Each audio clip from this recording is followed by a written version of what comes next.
எல்லாம் ஒரு சாதாரண விடுமுறை நாளில் தொடங்கியது. ஷூட்டிங் இல்லாத ஒரு நாளில் சிவகார்த்திகேயனும் விஜய் சேதுபதியும் ஒரு ஷாப்பிங் மாலில் சந்தித்தார்கள்.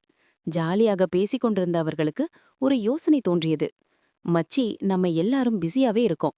இன்னைக்கு ஏன் நம்ம எல்லா நண்பர்களையும் வரவழைச்சு ஒரு கெட் டுகெதர் வைக்கக்கூடாது என்று விஜய் சேதுபதி கேட்க, சிவா உற்சாகமாகி ஒரு செல்ஃபி எடுத்து குரூப்பில் போட்டார்.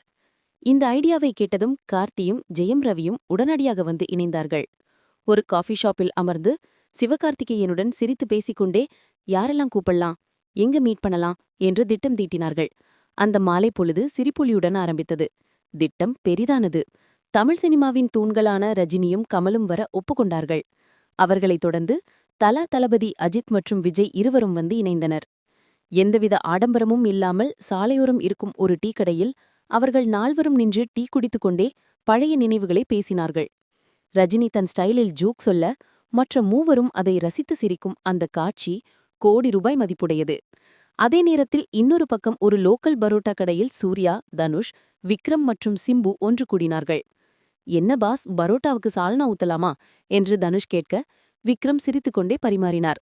ஸ்டார் ஹோட்டல் வேண்டாம், நம்ம ஊர் சாப்பாடுதான் பெஸ்ட் என்று அவர்கள் கலகலப்பாக சாப்பிட்டு மகிழ்ந்தனர். சாப்பிட்டு முடித்ததும் அனைவரும் ஓரிடத்தில் சந்தித்தனர். சென்னை வீதிகளில் ரஜினி முதல் சிவகார்த்திகேயன் வரை அத்தனை நட்சத்திரங்களும் எந்த பந்தாவும் இல்லாமல் தோளோடு தோள் சேர்ந்து நடந்து வந்தார்கள். அந்த இரவில் சென்னை சாலையே நட்சத்திரங்களால் ஜொலித்தது. நடைப்பயணம் நேராக கடற்கரையில் முடிந்தது. அங்கே பிரபுதேவா மாஸ்டர் சும்மாவிருப்பாரா? வாங்க ஜி, ஆடலாம் என்று விஷால் மற்றும் வைகை புயல் வடிவேலுவை எடுத்துக்கொண்டு மணலில் குத்தாட்டம் போட்டார். வடிவேலுவின் காமெடியும் மாஸ்டரின் நடனமும் அந்த இடத்தையே அதிர வைத்தது. இறுதியாக பௌர்ணமி நிலவின் வெளிச்சத்தில் கடற்கரை மணலில் தமிழ் சினிமாவின் முக்கிய நட்சத்திரங்கள் அனைவரும் ஒன்றாக நின்றனர்.